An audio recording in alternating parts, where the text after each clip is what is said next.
쭉 정리를 좀 한번 해보도록 할게요. 저희가 하고 있는 게 머신러닝이란 게 무엇인가 라고 하는 걸 하고 있죠. 머신러닝은 인공지능의 한 분야라고 말씀을 드렸었고요. 인공지능의 여러 가지 분야들 중에서 머신러닝이 있고, 그 다음에 머신러닝의 또 하위 분야로 신경망이라고 하는 분야가 있고, 그렇다고 말씀드렸었습니다. 그 머신러닝을 얘는 여러 가지 알고리즘들이 좀 있는데, 그런 알고리즘들을 분류하는 기준이, 가장 큰 기준은요, 지도학습이냐 비지도학습이냐라고 나누는 게 가장 일반적인 그 방법일 것 같아요. 저희가 지금까지 다뤄왔었던 여러 가지 알고리즘들은 전부 다 지도학습의 종류들이었었습니다. 지도학습은 훈련시킬 때, 데이터를 훈련시킬 때 레이블을 갖고 있는 데이터를 가지고서 훈련을 시킬 거냐, 아니면 레이블이 없는 데이터를 가지고서 훈련을 시킬 거냐에 따라서 그 알고리즘이 나눠지는 게 지도학습과 비지도학습이에요. 지도학습은 다시 크게 두 가지로 또 나눌 수가 있어요. 그 레이블이 가지고 있는 레이블이 클래스인 경우, 뭐 예를 들자면 그 샘플 같으면 양성이냐 음성이냐라고 하는 두 가지 클래스, 붓꽃 데이터 같으면 세토사냐 벌시컬러냐 버지니카냐, 이렇게 세 가지 종류. 손글씨를 분류하겠다라 그러면 숫자가 0이냐 9냐 뭐 이렇게 10가지, 이렇게 그 레이블들이 각각의 클래스를 의미하는 그런 경우의 문제를 분류 문제, 클래시피케이션이라고 얘기를 하죠. 또 다른 종류는 레이블이 연속형 숫자인 경우가 있을 수가 있습니다. 연속형 숫자, 우리가 숫자를 예측하는 그런 지도학습 문제를 회귀, 리그레션이라고 얘기를 하죠. 그래서 분류에 사용되어지는 알고리즘들과 회귀에 사용되어지는 알고리즘들을 저희가 이제까지 공부를 한 거죠. 네. 분류에서 그 가장 우리가 제일 처음에 했었던 게 뭐가 있었냐면 KNN이 있었고요. KNN이 있었고, 그다음에 디시전 트리가 있었죠. 디시전 트리가 있었고, 선형회귀식을 로지스틱 함수나 소프트맥스 함수에 넣어서 분류를 하는 로지스틱 리그레션이라고 하는 게 있었고요.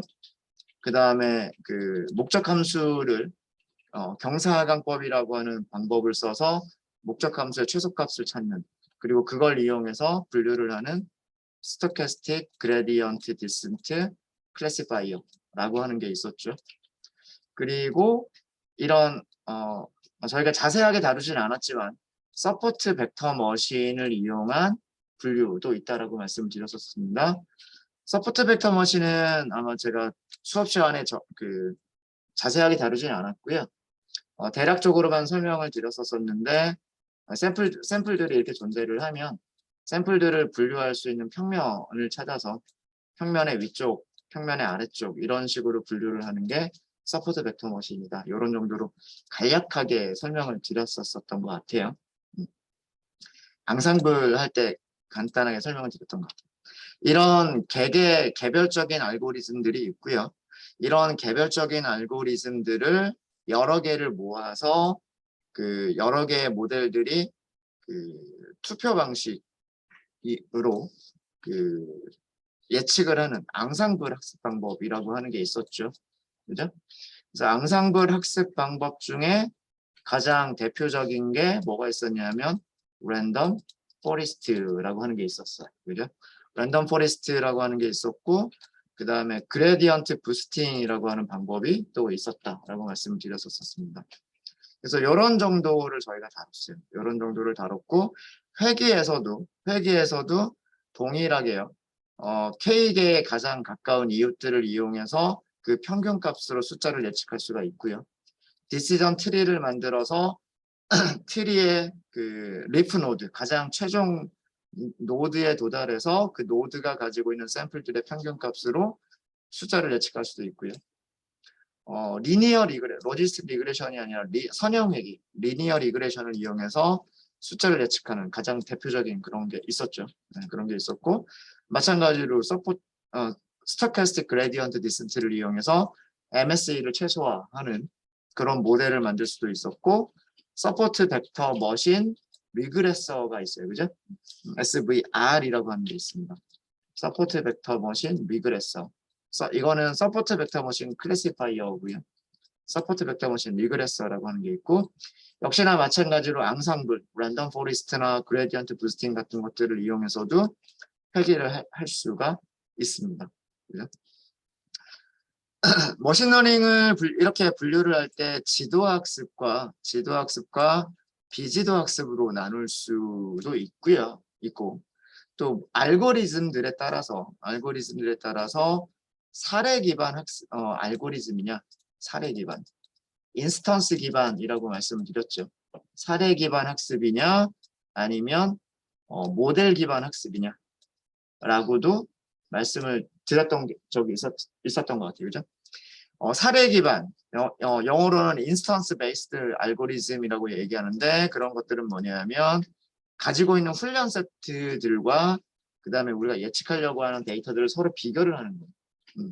가장 가까이 있느냐, 그 다음에 뭐 어떤 트리를 어떻게 따라가느냐, 이런 것들이 사례 기반의 가장 대표적인 그런 알고리즘이 될 거고요.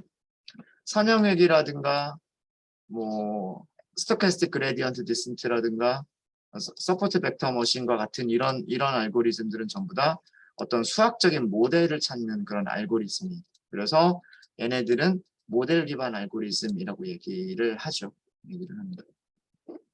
여기까지가 저희가 그동안 쭉 공부를 했었던 내용, 머신러닝에서 공부를 했었던 내용들입니다. 쭉 정리되세요?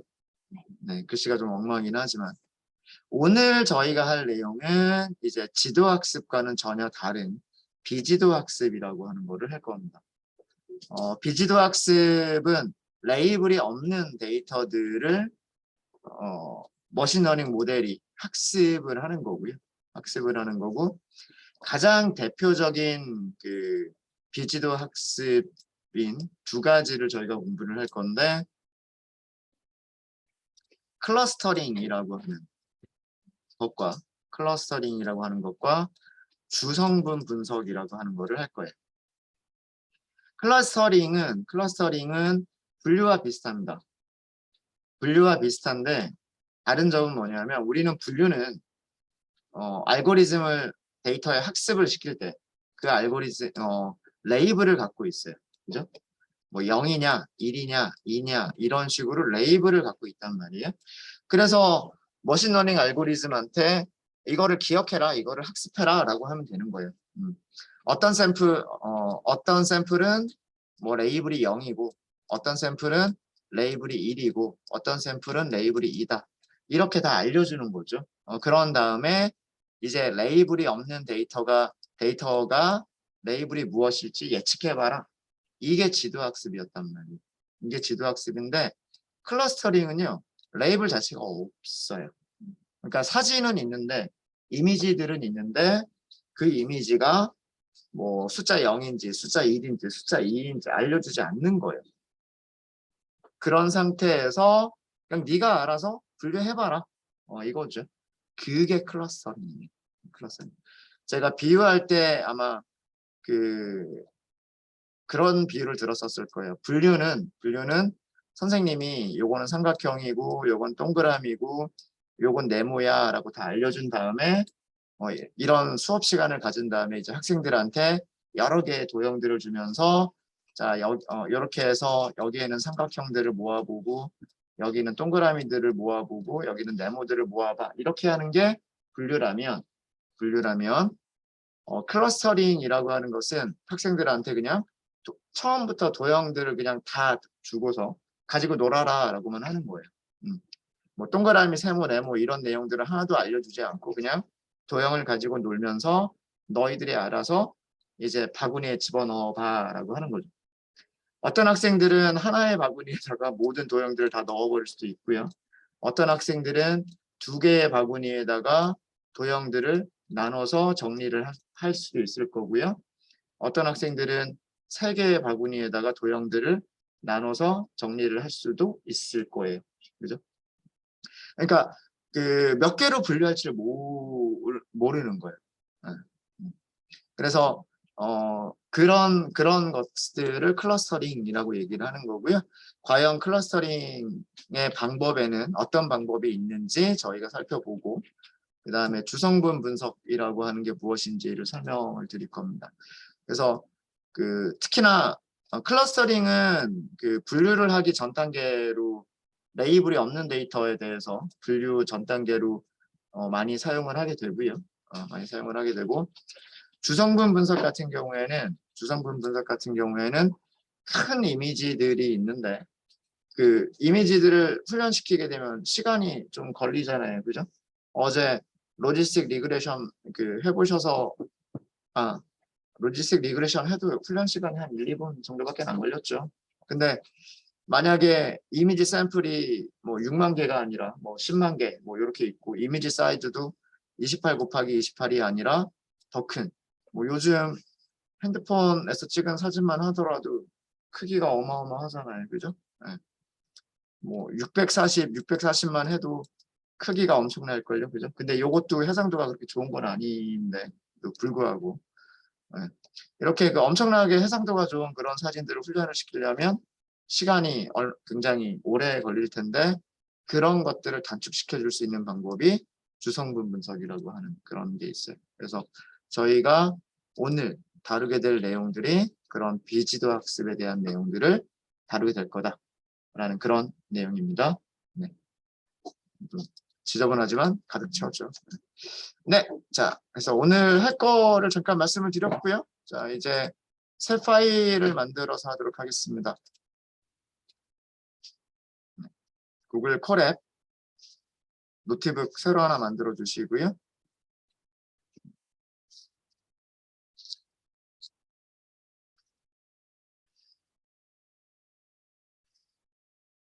제목을 먼저 할게요. 제목은 머신러닝 14번 Unsupervised Learning, 비지도 학습이란 뜻입니다. 비지도 학습.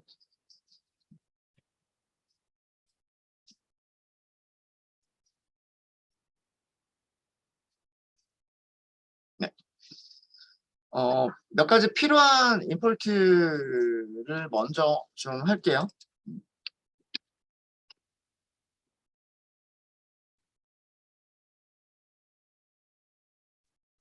우선 numPy는 있어야 되고요. numPy. 그 다음에 판다스가 필요할지 아닐지는 모르겠지만 일단은 판다스 넣도록 하겠습니다. 그리고요, 우리 그래프 그릴 때 matplotlib.pyplot을 이용을 할 거고요. 자, 여기까지는 가장 기본적인 numpy, 판다스, matplotlib이고요. 저희가 오늘 사용을 할 게 scikit-learn 패키지 중에서 클러스터라고 하는 모듈이 있고요. 이 클러스터라고 하는 모듈에 k-means라고 하는 클러스터링 알고리즘이 있어요. 비지도 학습 중에서 클러스터링이라고 하는 알고리즘 중 하나예요. k-means 클러스터링이라고 얘기를 합니다. k-means 클러스터링. 요거를 사용해 볼 거고요. 그 다음에 아까 말씀드렸었던 디컴포지션이라고 하는 모듈이 있어요. 디컴포지션 모듈에 무엇이 있냐면 PCA라고 하는 게 있어요. 이 PCA가 뭐의 약자냐면, 나중에 말씀드릴게요. Principal Component Analysis라고 해서 우리말로는 이게 주 성분 분석이라고 하는 비지도 학습 알고리즘입니다.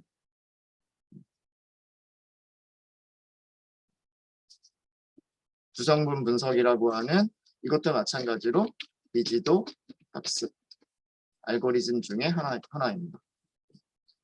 그래서 이 두 가지를 사용을 해볼 거고, 만약에 다른 것들이 좀 필요하다 그러면 주성분 분석을 한 다음에 예를 들어서 로지스틱 리그레션을 한다거나 그런 것들을 해볼 수도 있을 거예요. 그때 그런 것들은 그때 가서 임포트를 더 추가를 하도록 하겠습니다. 자, 일단 이렇게 두 가지만 먼저 하고요. 그 다음에 데이터셋을 가지고 와야 되는데요. 과일 데이터셋이 있어요. 저자가 제공을 하고 있고요. 저자도 데이터셋은 캐글. 네, 여러분들 교재 보시면 그 데이터셋의 소스가 어딘지가 명시되어 있습니다. 원래는 캐글에서 분류 문제를 다루기 위한 그런 데이터셋이었었고요. 과일 이미지들이에요. 과일 사진 이미지들이고 흑백 이미지입니다. 흑백 이미지고 그거를 저자가 저희가 비지도 학습에서 사용하기 위해서 넘파이 배열 형태로 저장한 게 있어요. 저장한 게 있는데 그거를 다운로드를 받도록 하겠습니다. 느낌표를 써주시고요. 그다음 wget https bit.ly fruit 이거는 제가 교재 보면서 하는 거예요. fruit 300 언더스코어 데이터 이게 저장된 위치래요. 여기가 저장된 위치고요. 그 다음에 마이너스 한 칸 띄고요. 그 다음에 대문자로 5라고 써주시고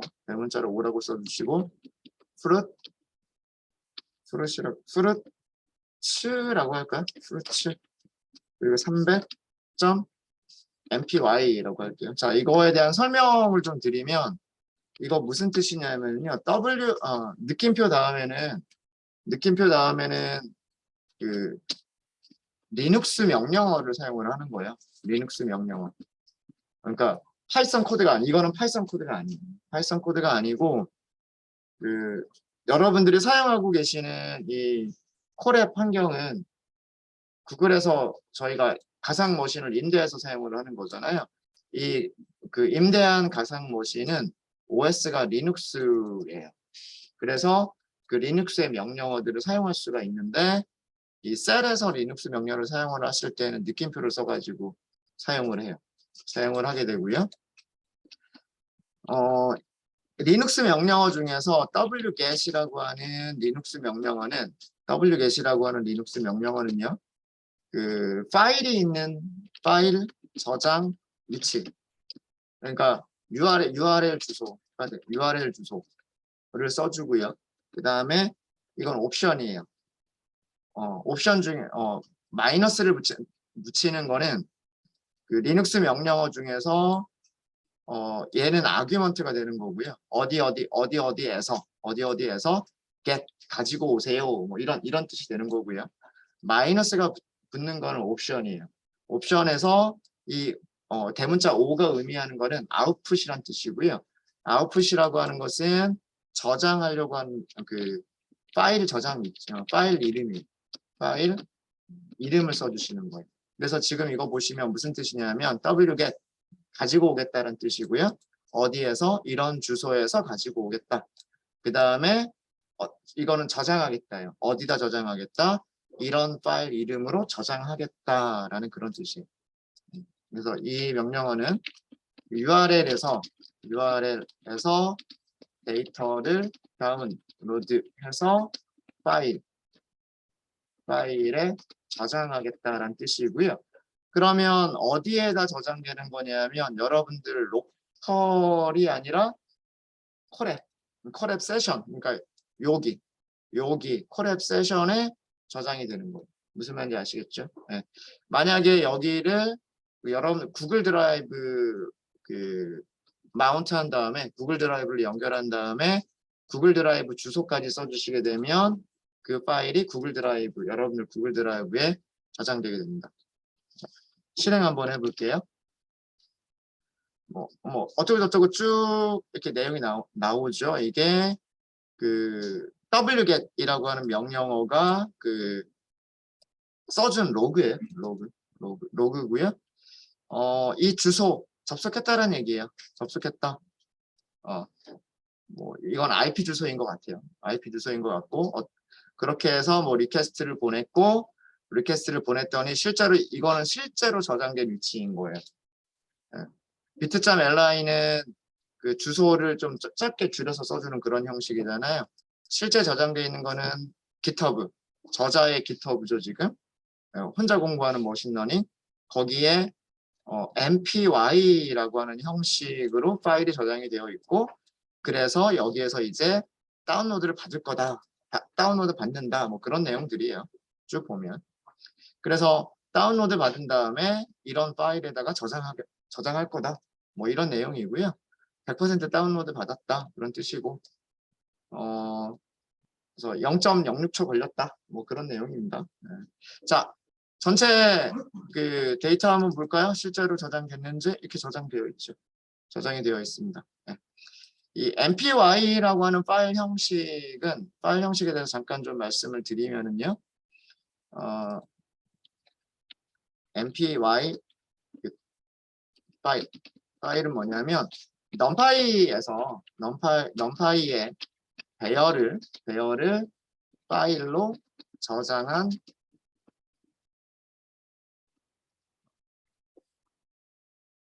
넘파이 배열을 저장한 이런 거. 넘파이 배열을 저장한 파일 타입이에요. 우리가 배열을 직접 저장해 본 적은 없었죠. 저장해 본 적은 없었는데 그 넘파이에 메서드 함수가 있어요. 어떤 함수가 있냐면 넘파이에는 save라고 하는 함수가 있고요. save가 파일 이름과 배열을 주게끔 되어 있어요. 얘가 배열, 넘파이 배열을 파일에 저장하는 거고요. 무슨 포맷으로 MPY라고 하는 포맷으로 저장을 하는 거고요. 그 다음에 이거에 반대되는 게 뭐냐? 반대되는 함수가 뭐가 있냐면 numpy.load라고 하는 게 있어요. load. 여기에는 파일 이름만 주시면 돼요. 얘는 뭐냐면 MPY 포맷으로 저장된 파일에서 파일을 읽어서 무엇을 만들어주는 거냐면 numpy 배열을 만들어줘요. 배열을 복원한다고 할까요? 메모리에 배열을 복원을 해주는 게 로드예요. 로드. 그래서 실제로 그러니까 저자가 이 numpy 배열 자체를 파일로 저장하고 있었던 거예요. numpy 파일로 저장하고 있었던 거고 우리는 그거를 그냥 다운로드를 받은 거예요. 배열을 저장한 MPY라고 하는 포맷을 저자가 저장하고 있었고 우리는 그걸 다운로드 받은 것뿐이에요. 그러면 우리는 이제 저장되어 있으니까 로드라고 하는 함수를 이용을 해서 numpy 배열로 만들어내면 되는 거예요. 무슨 말인지 아시겠죠? 자, 그러면 만들어 보도록 하겠습니다. 변수의 이름을 fruits라고 할게요. 300이라고 하는 건 빼고 numpy.load를 쓰시면 돼요. numpy.load를 쓰시면 되고 보시면 파일 이름만 주시면 되죠. 다른 파라미터들이 더 있기는 하지만 얘네들은 다 디폴트 값이 있고 우리가 특별하게 사용할 필요는 없고요. 여기 보시면 파일 포맷이 MPY 혹은 MPZ로 되어 있는 그런 파일에서 데이터를 읽어가지고 무엇을 한다? 배열을 만들어준다라고 되어 있어요. 그죠? 그래서 우리가 저장한 게 뭐였었냐면 파일 이름이 fruits300.mpy였었죠. mpy. 이런 식으로 파일 이름을 주시면 됩니다. 파일 이름은 문자열이죠. 그래서 문자열로 파일 이름을 주시면 돼요. 네, 이렇게 해서 이제 가지고 왔어요. shape 한번 볼까요? shape. fruits.shape. 배열이니까 numpy 배열이기 때문에 shape이 있을 거예요. 네, 이렇게 되어 있습니다.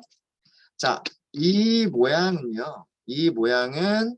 첫 번째 엑시스는 샘플의 개수예요. 샘플의 개수고요.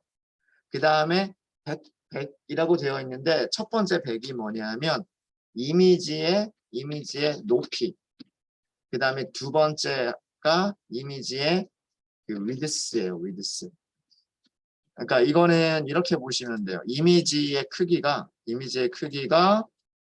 여기 세로 길이가 100 픽셀이 있는 거예요. 그 다음에 가로 길이 100 픽셀이 있는 거예요. 이런 이미지가 몇 장 있는 거냐면 이런 이미지가 300장입니다. 그러니까 그 엠리스트하고는 조금 다르죠. 엠리스트는 원래 이미지 자체는 세로 길이 28, 그 다음에 가로 길이 28 픽셀씩 있었던 건데 얘를 아예 훈련하기 좋게 하기 위해서 이거를 쭉 1차원으로 784 픽셀이라고 하는 1차원 배열로 아예 만들어져 있었죠. 엠리스트는 그렇게 만들어져 있었기 때문에 우리가 그래프를 그리려면 다시 1차원 배열을 2차원 배열로 만든 다음에 저기 그 매트플러리 이용해서 그림을 그렸잖아요. 그랬더니 뭐 0자도 보이고 1자도 보이고 그랬었던 거죠. 근데 지금 이 배열은 이 푸르시라고 하는 이 배열 자체는 아예 여기가 이미지 모양으로 되어 있습니다. 이미지 모양으로 되어 있고 우리가 이거를 훈련을 시키려면 반대로 얘를 1차원으로 만들어줘야 되고 시각화를 하기 위해서는 다시 역변환을 할 필요가 없이 이거 그대로 이용하시면 시각화가 가능해요. 그렇죠? 네. 그래서 모양 대략 아시겠죠? 시각화 해볼까요? 자, 첫 번째 이미지만 시각화를 해볼게요. 첫 번째 이미지를 시각화를 해보도록 하겠습니다. img라고 할까요? img라고 하고요. 어떻게 하면 돼요? 프루츠에서 몇 번째, 0번째 이렇게 하면 되겠죠. 그렇죠? 그럼 얘는 쉐입이 어떻게 돼요? 얘는 우선 몇 차원 배열일까요? 3차원 배열일까요? 2차원 배열일까요? 1차원 배열일까요? 2차원 배열이죠. 2차원 배열이면서 세로 길이가 100인 그런 2차원 배열이 되는 거죠. 확인해 보시면 쉐입 한번 보세요. 이미지의 세로 길이, 이미지의 가로 길이 이렇게 이미지가 나오는 거죠. 네. 이거 그리시면 되는 거예요. 이미지 그릴 때 사용하는 함수 뭐라 그랬어요? 이미지 show, im_show 사용하시면 된다고 말씀드렸죠. 여기 img. 이제는 변경하거나 그럴 필요 없어요. 그죠? 이렇게 하고서 plt.show를 하시면 이거는 컬러 이미지를 볼 때 이렇게 하는 거라 그랬죠. 네. 지금 흑백 이미지예요. 이렇게 보니까 여기가 두 단계밖에 세로 길이랑 가로 길이밖에 없죠. RGB에 대한 축이 없잖아요. 그죠? RGB 축이 없어요. RGB 축이 없다는 얘기는 이거는 흑백 이미지. 흑백 이미지 보여줄 때는 어떻게 보여준다 그랬어요? 컬러 맵이라고 하는 걸 주면 된다 그랬죠. plt.colormap.binary를 주시면 돼요. 바이너리. 이렇게 주시면 바탕이 흰색으로 나오고요. 과일이 있는 이미지가 있는 부분이 어둡게 나옵니다. 이렇게 무슨 과일 같아 보이세요? 사과. 예, 이거 사과래요. 사과라고 합니다. 참고로 뭐 다른 그림 하나 그려보시면 300개가 있으니까 100번째에 뭐가 있는지 한번 볼까요? 100번째에 뭐가 있는지 그려보시면 요거는 무슨 과일 같아 보이세요? 네, 파인애플. 이거 파인애플이고요. 네. 이미지가 너무 작아서 되게 좀 그렇죠. 200번째 있는 거 볼까요? 200번째 있는 거 보시면 이건 뭐 같아 보이세요? 네, 바나나입니다. 바나나. 그래서 뭐 교재에 보시면 아시겠지만 여기에 이미 과일 종류는 3가지가 있다고 해요. 근데 우리가 다 해본 건 아니지만 근데 여기는 레이블은 없어요. 그죠? 0번이 뭐 사과인지 100번이 파인애플인지 그다음에 1번이 뭐 200번째에 있는 게 바나나인지 레이블은 지금 전혀 없죠. 우리가 가지고 있는 배열은 오로지 이미지 몇 장, 300장이라고 하는 것만 있는 거지 그 각각의 이미지가 레이블이 무엇인지 그거는 하나도 없는 거예요. 그래서 이거는 무슨 학습이 되는 거냐면 비지도 학습이 되는 거예요.